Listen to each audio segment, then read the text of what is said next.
வணக்கம். 40 கோடிக்கு ஒரு பசுமாடு ஏலம் விடப்பட்டிருக்கு. அது எங்கன்னு தெரியுமா? முக்கியமாக இந்தியாவில், தென்னிந்தியாவில். அதில் என்ன ஸ்பெஷல் அப்படின்னு பார்ப்போம்.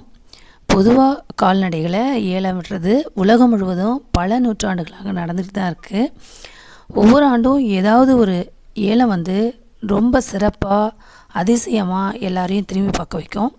அதாவது வியாட்டினா 19 FIV மாரா இமூவல்ஸ் அப்படிங்கிற பெயர் கொண்ட நெல்லோர் மாடு பிரேசிலில் நடந்த ஏலத்தில் 4.8 மில்லியன் அமெரிக்க டாலருக்கு மதிப்புள்ளது. அதே இந்திய ரூபாயில் 40 கோடி ரூபாய்க்கு விற்கப்பட்டு மக்கள் அனைவரையும் ஆச்சரியப்படுத்துகிற வகையில் விற்கப்பட்ட மாடுகள்லேயே மிகவும் விலை உயர்ந்தது அப்படிங்கிற சாதனையை படைச்சிருக்கு. இந்த விற்பனை கால்நடை ஏல வரலாற்றிலேயே மிகப்பெரிய ஒரு மைல்கல்லை எட்டியிருக்குன்னு அப்படின்னு தான் சொல்லலாம். அது காரணம் என்ன அப்படின்னா, இதிலோட மரபியல் குணங்கள் மீது வைக்கப்பட்டுள்ள மதிப்பை தான் காமிக்குது. இந்த மாடு நெல்லோர் இனம் அப்படின்னு சொல்லப்படுது. இதுக்கு என்னென்ன ஸ்பெஷாலிட்டி அப்படின்னு பார்த்தோம்னா, வெள்ளை கலரில் ரோமங்கள் இருக்குது. தோள்பட்டைக்கு மேலேயே ஒரு குமிழ் போன்ற கூம்பு இருக்கு இல்லையா, அது ஒன்று இருக்குது, திமில். இது கண்டிப்பாக இந்தியாவை பூர்வீகமாக கொண்டது.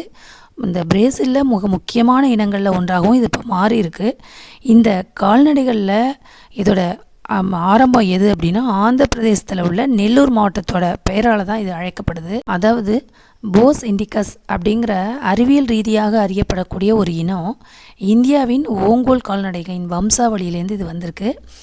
முதல் ஜோடி ஓங்கோல் கால்நடைகள் 1868 பிரேசிலுக்கு கப்பல் மூலமாக பாகியாவில் இறங்கியிருக்கு. அதோட ஆரம்ப அறிமுகம் 1878 ஹாம்பக் அப்படிங்கிற மிருகக்காட்சி சாலையிலேருந்து 2 மாடுகள் இறக்குமதி செய்யப்பட்டிருக்கு. 1960 100 மாடுகள் இறக்குமதி செய்யப்பட்ட போது இது மிகப்பெரிய ஒரு விஷயமாக பார்க்கப்பட்டது. இந்த இறக்குமதி பிரேசிலில் நெல்லூர் அப்படிங்கிற இனத்தின் இனப்பெருக்கத்திற்கு அடித்தளமாக அமைஞ்சிருக்கு.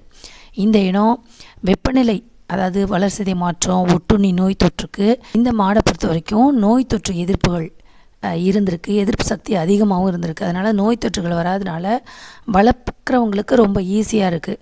ஸோ மரபணுவில் ரொம்ப உயர்ந்த பண்புகள் கொண்ட மாடு இனமாக இருக்குது.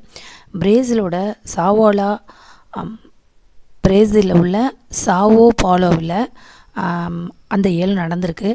4.5 வயதுடைய இந்த பசுவின் 1/3 பங்கு உரிமை 6.99 மில்லியன் ரியல்களுக்கு விற்கப்பட்டிருக்கு.